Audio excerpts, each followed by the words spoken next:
Today on That's Delivered, we're talking to someone whose impact on the trucking community extends far beyond the road. Kim Heins works with ProDrivers and is dedicated for decades of organizing events with celebrations for drivers across America, getting the communities uplifted and drawing them close to her heart. She's a co-chair of MTA Truck Driving Championships, a committee member of Minnesota's largest Convoy Special Olympics, co-chair of Trucks and Toys, and a volunteer of Reefs Across America. We're here to show how she juggles those roles and the stories that kept her motivated and why bringing people together, whether it's competition, celebration, or service, is such a powerful part of trucking culture. So let's bring her in the show.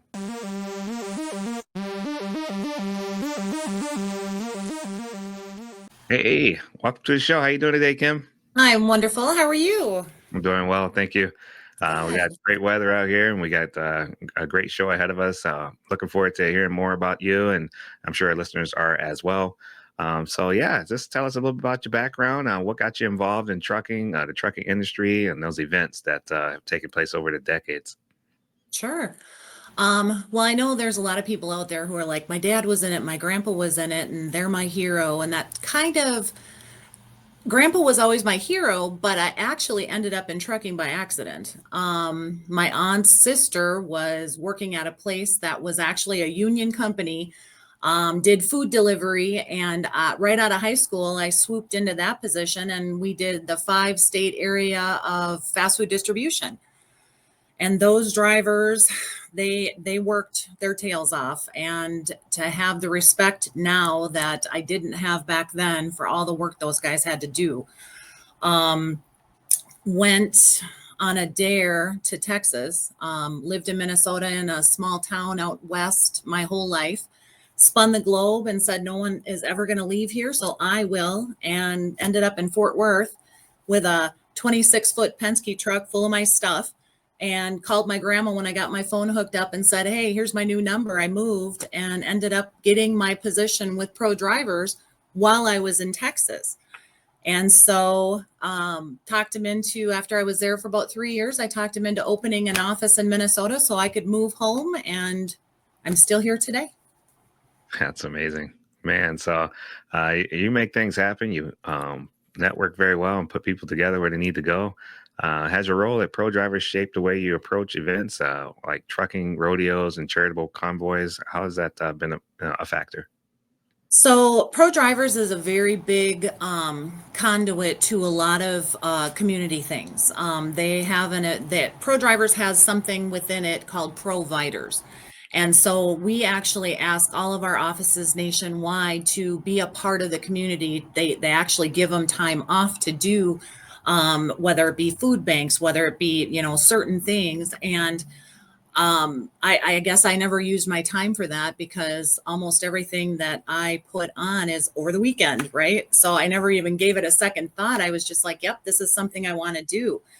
And I ended up on the board of the MTA Safety Council back, oh gosh, it was probably 2012.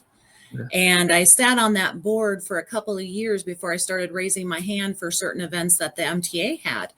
I started off with the Truck Driving Championships, and I've been on the state committee for that for wow, I think I'm going on 22 years now.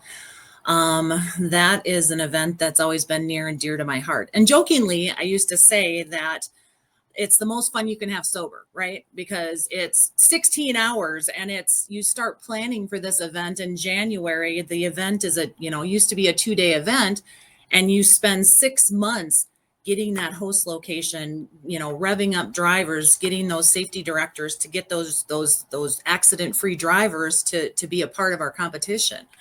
And the drivers are very humbling. I also serve on the Driver of the Month committee for the state of Minnesota. And so we get a lot of those applications for those wonderful drivers with so many years of service, and in choosing those guys, as far as we only have 12 months and there's just so many drivers out there.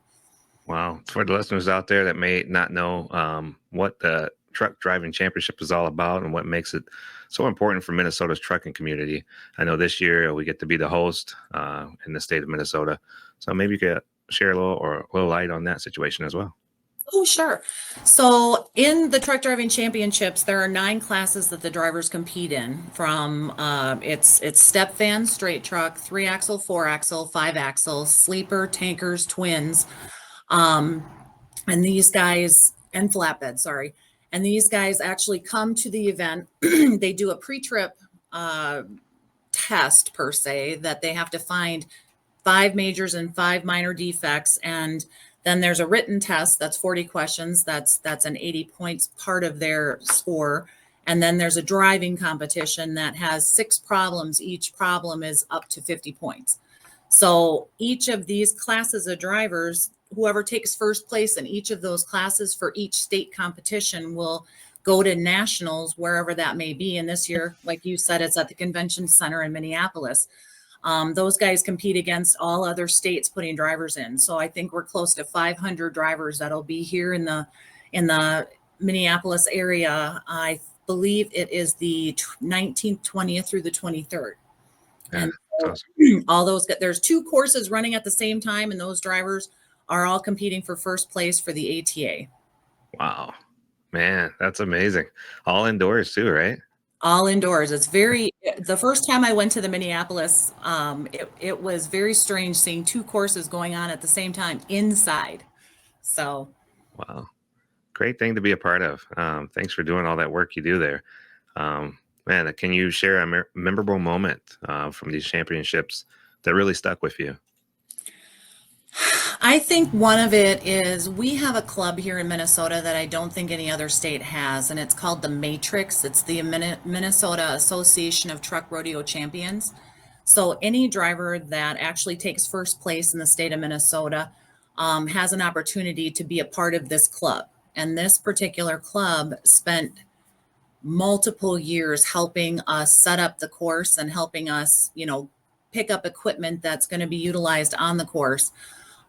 This group is every single trucking company you can imagine in Minnesota that participates, and they always have the drivers who take first place come do quarterly meetings, and these guys made me an honorary member. So I go to their meetings. I don't vote. I didn't earn my way in for sure, but it is probably one of the things I hold the most dear to my heart as far as being a part of this. Those drivers respected me enough to actually want me to be a part of them. So That's awesome.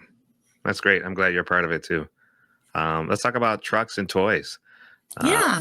and trucks and toys collect over 30,000 worth of toys for more than I think 3,200 children every holiday season, and with volunteer support. How did this first get started, or how did you get involved with this effort? So the Minnesota Trucking Association started this program before I even became a part of it.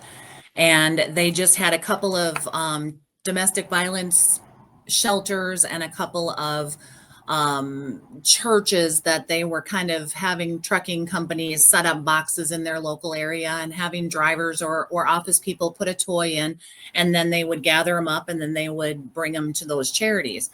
And today it's grown to, I believe we serviced 24 different charities in the state of Minnesota last year. We have to logistically put together, we have Bemidji and Park Rapids and the northern charities along with the city ones.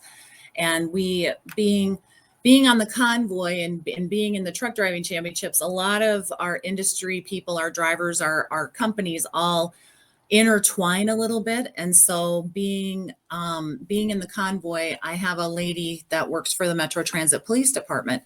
And a few years back, she actually introduced some new charities to us. So these ended up being some of our biggest ones, 600-700 kids at one particular place. So we ended up having to up our game, up our monetary donations, and up our shoppers. So but we've kind of twinged it just a little bit so that we're not getting all this multiple weird things and trying to figure out which charities to go to. The charities are now giving us lists of children, gender, and ages, and we're shopping specifically for them. So it's very cool.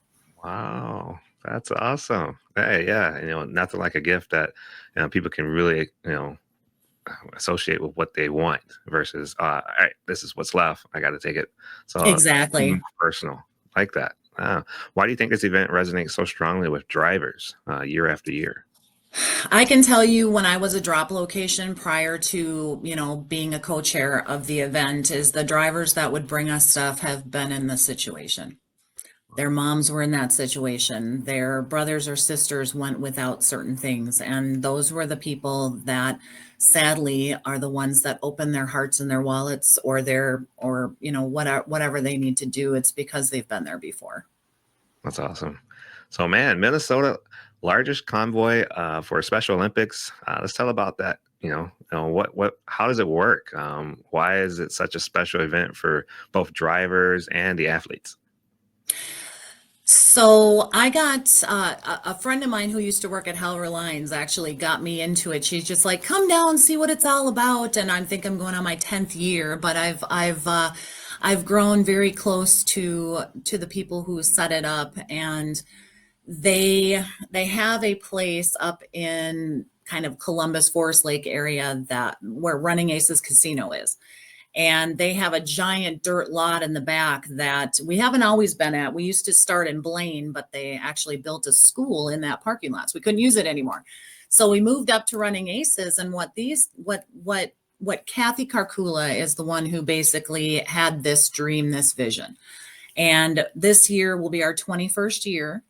And I've only been with them half the time. So it's a way that drivers, whether you're an owner operator, you have one truck, you have 600 trucks, and you want to put 5 drivers in, people put their show trucks in, we have garbage trucks, we have tow trucks, we have doubles, we have every single truck you can think of. And these guys all come up, and on Friday night before the event, the most of the owner operators or the over the road drivers will come up and park the night before. And then the next morning, we have 2 hours to check in. I think last year we had 113 drivers that we registered, probably only 20 of them the night before. So we were registering drivers and as quickly as we can. And then these guys also do the opening ceremonies like all of the Special Olympics events. So we have the torch. We have all of our athletes walking up to stage. We have probably 25 of the best state patrol and local law enforcement, along with DOT that uses those trucks that has the arrows to move over. They block all the roads off for us. They do all of that. And we have the athletes that come in, and depending on how many athletes are registered to come with us, we actually pair those athletes with a driver. They get to ride in the truck with the driver. We go 22 miles up to the Harris exit, turn around and come back. And all along the way, there's people standing on the bridges. They're waving flags. They're at the park and rides. They're in the woods, in the ditches. They're just, they think this is the neatest thing in the world. And so we start planning that event, early summer, and that's coming up in October. So that we always try to have more drivers and have more people to participate, but sometimes, word doesn't get out till too late. There's a lot of budgeting issues with some trucking companies, and there's a fee associated with, registering your truck. It's $150 per driver to be in. Yeah, but that's probably a business write-off that they can use as well. Absolutely. Yeah. So yeah, it's a good way to give back. Do you have a favorite story or an athlete riding along with a driver that really captures the spirit of the day? And maybe you have something that you hold on to each day. Well, the beginning of the event when we're setting up and they're setting up the raffles, and sometimes they'll have a band the night before, but Kathy Karkula's niece, Ashley, has, and Louis Noson, which he's been at the event every year since I've been there. I actually borrow him at the truck driving championships, and he sings the national anthem for both events.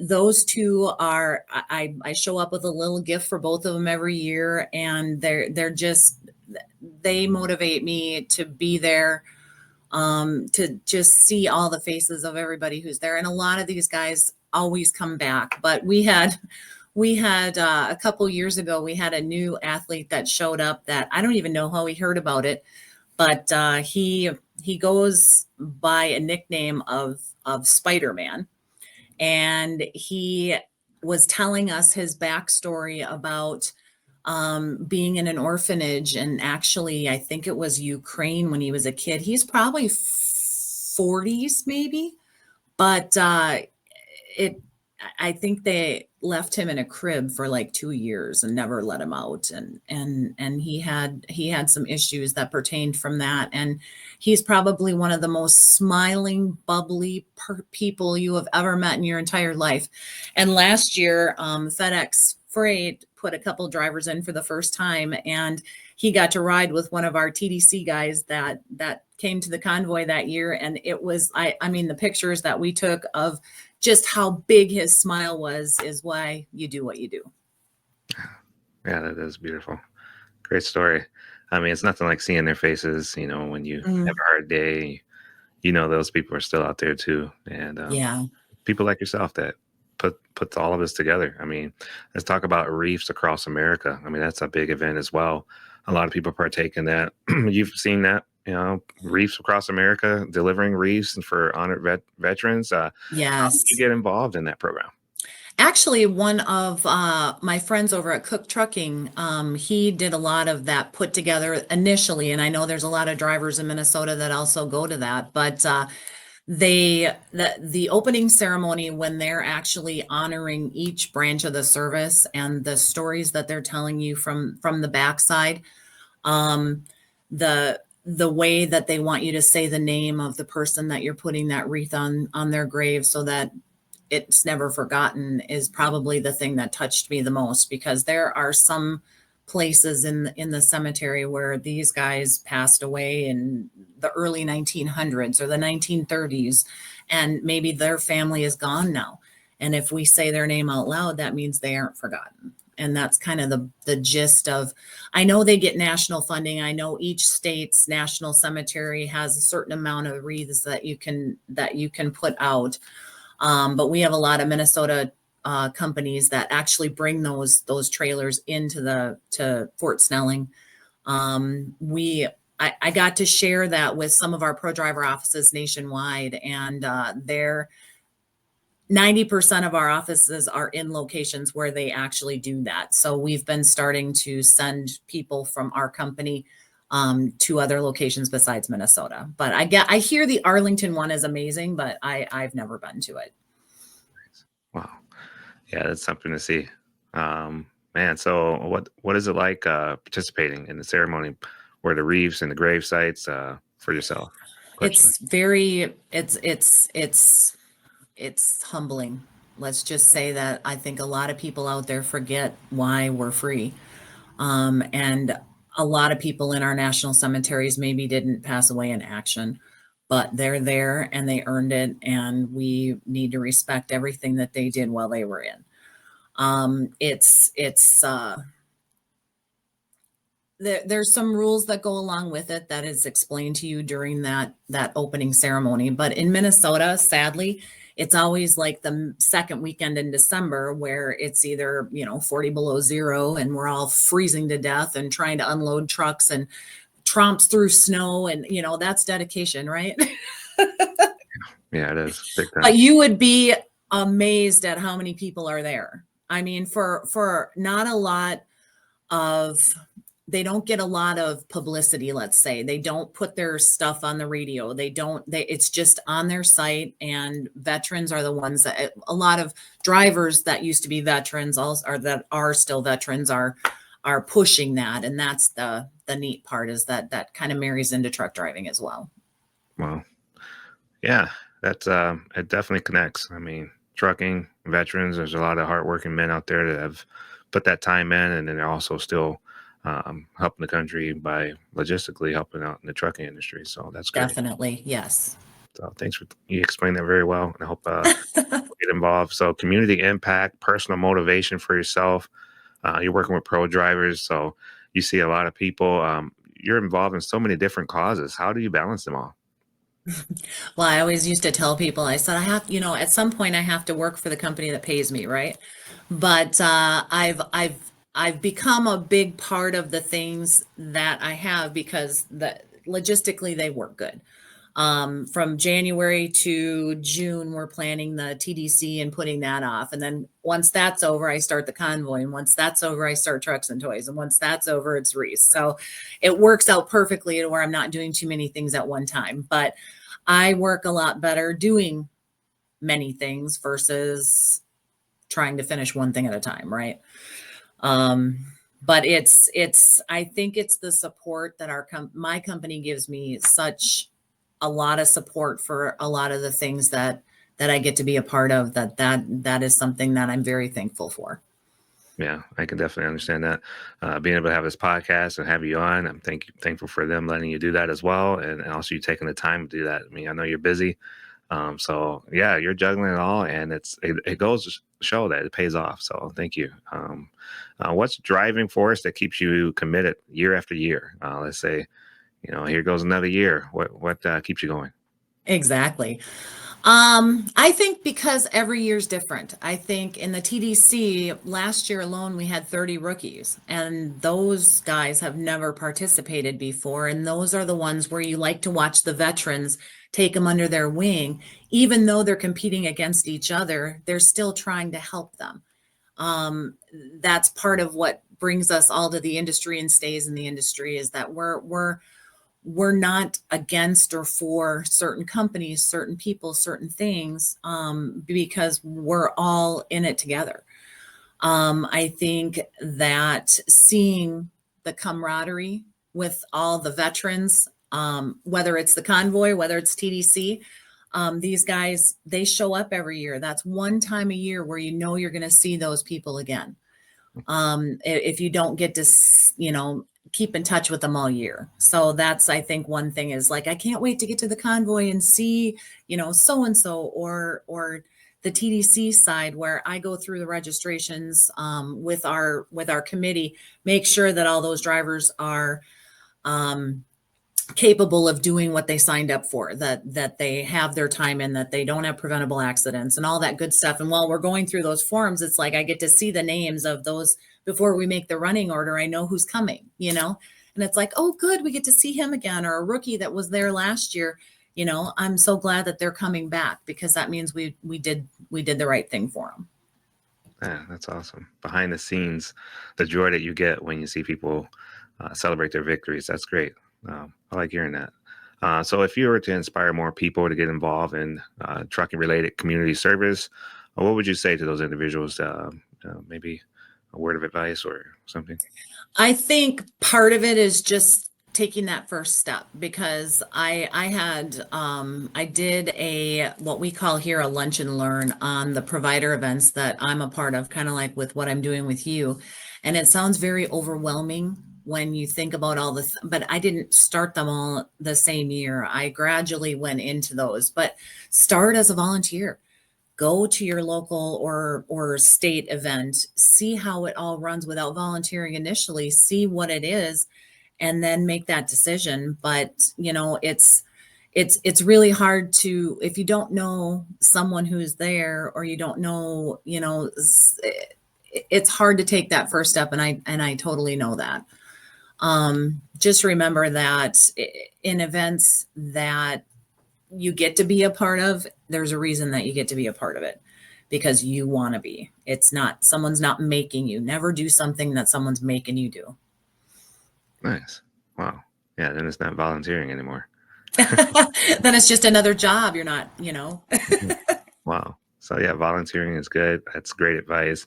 I think people can really, hey, actually, they'll look for you when they're there. So, and word of mouth. I mean, I've had a lot of people where I didn't even know that they were going to be a part of it, and I'll hear my name getting yelled from across the room, and that's another company that I've done business with in the past. I didn't even know where it's going to be there. So it's kind of like old home week in some aspects, or if someone finds out you're a part of it, they're asking you, kind of like Jesse.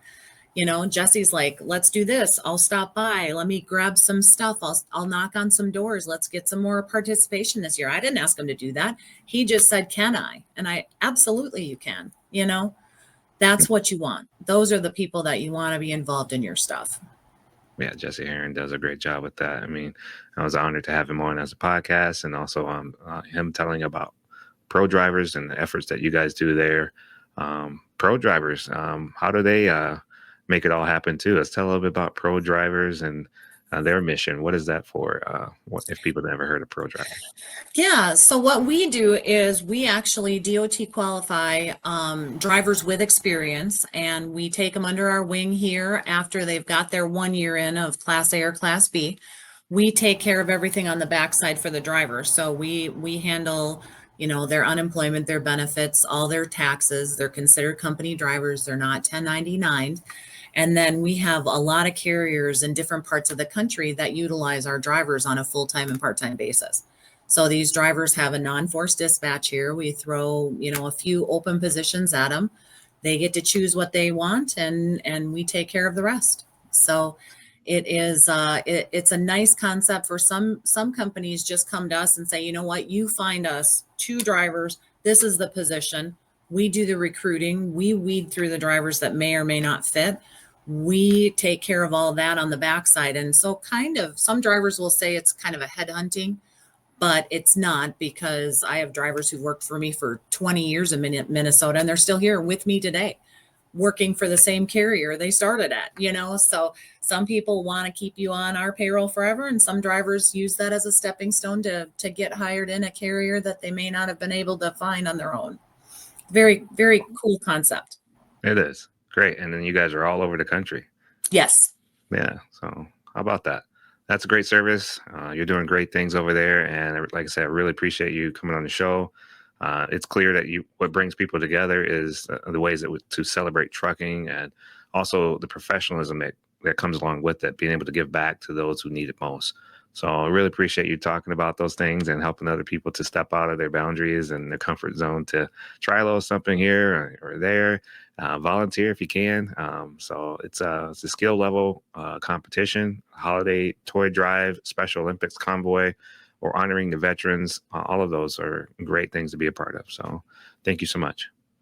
Yeah, no problem. I do it even if people weren't, you know, I've been doing things when people weren't watching for years.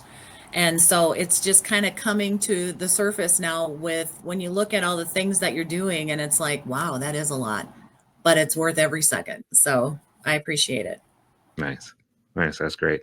So you've shown that the road that connects us all, it's definitely worth putting in those efforts. So I appreciate that. So thank you for joining us and sharing your story. Yeah. Thank So you, Ray. if you guys like what you see or like what you hear, be sure to share with another driver or another company out there that's possibly needs some help with drivers or volunteering. That's something that you can all be a part of. So we wanted to make sure we got this show out there for you guys to hear firsthand from Kim and all the things that she's been a part of. So thank you so much for joining That's Delivered. And that's it for today.